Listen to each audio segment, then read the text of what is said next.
ஒரு சிம்பிளான முருங்கைக்காய் சூப் செய்யலாம். குக்கரில் நல்லெண்ணெய் சிறிது சேர்த்திட்டு அதில் பட்டை, லவங்கம், பிரிஞ்சால் இலை கொஞ்சம் சேர்த்திட்டு அதில் வெங்காயம் கொஞ்சம் போட்டு நல்லா வணக்கிட்டு அதில் இஞ்சி பூண்டு சிறிது சேர்த்து நல்லா வணக்கிட்டு தக்காளி,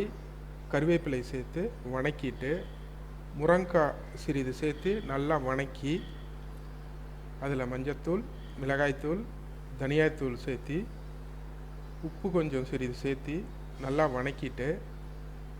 அதில் தண்ணி ஒரு சொம்பு ஊற்றி நல்லா மிக்ஸ் பண்ணிவிட்டு குக்கர் மூடி போட்டு ஒரு 5 விசில் விட்டு அதை இறக்கிட்டு அந்த சூப்பை வடிகட்டி எடுத்துட்டு